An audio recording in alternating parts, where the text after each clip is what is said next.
no issues, and we're looking good at this point. So let's talk weather now.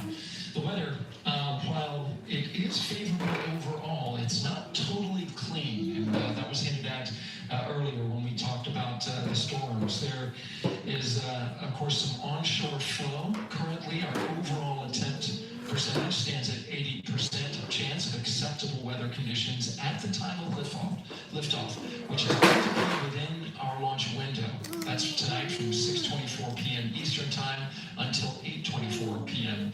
Eastern Time.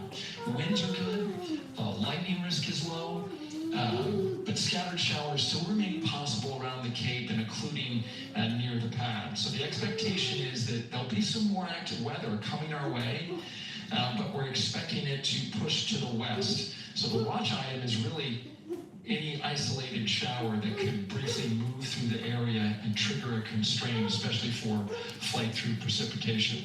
We're looking now inside the astronaut suit-up room, and of course we got the 4 astronauts there. They talked to Charlie Blackwell-Thompson today, and everything looks good there. We're tracking one minor NC issue at this point. We'll talk, it's a non-conformance. We'll talk about that a little bit later in our next hit.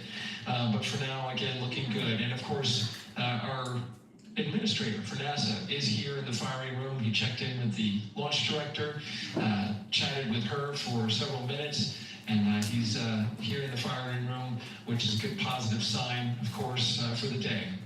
That's it for the firing room. We'll send it back. Gerald, thank you so much. Yeah, let's get back into the suit-up room here, where we now have a shot of all 4 astronauts, and it appears all of them are undergoing their suit leak checks. Can you talk to us about what that is, Nicole? Sure, yeah, you can see, as the suit expands, that we're going to pressurize those suits. So in the case that we need it, if we lose pressure in the capsule, those suits will protect the astronauts and keep them pressurized and keep them survivable. So these guys are going to hold their breath for about 10 seconds. Any movement in the suit could cause changes in the pressure, and so we want to get a really nice, precise, accurate measurement on the leak check. And so they'll hold their breath. Even just their heartbeat could potentially make some differences in those super sensitive sensors there. So you can see the red and blue valves there, the air in and air out, and it looks like Victor just had a good leak check.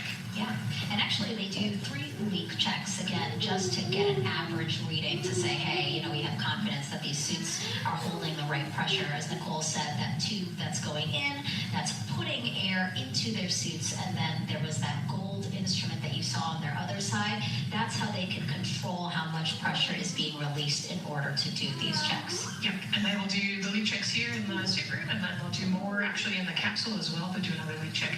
So we're going to make sure the suits are ready to go before we even step out the door, and then we'll check them with the entire system on the capsule once they get out to the rocket. And you might also notice that some of the hola, ¿cómo están todos? Aquí checks, you might have seen Victor viendo la misión Artemis 2. No sé si ustedes en su país estén viendo o de dónde están viendo, si están al pendiente ahorita de lo que está pasando. Pero aquí les traemos un poquito.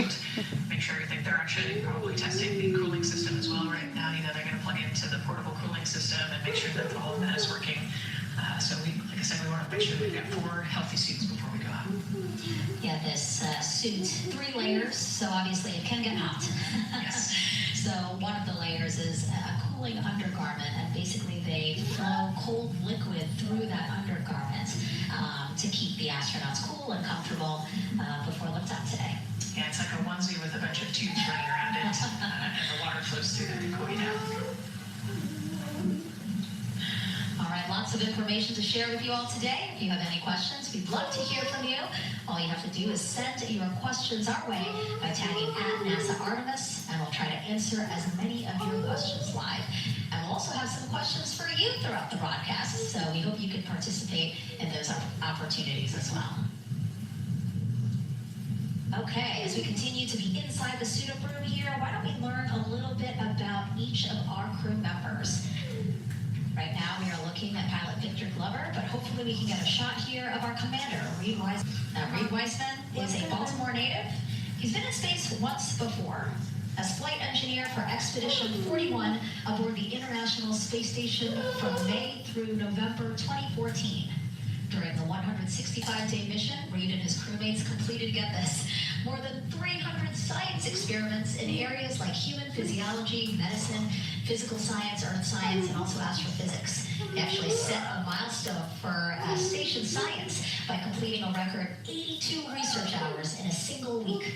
He also served as chief of NASA's astronaut office from December 2020 to November 2022. And Reed has 2 daughters. Yeah, I love Reed is such a great leader. He was the chief of the astronaut office when they hired our class.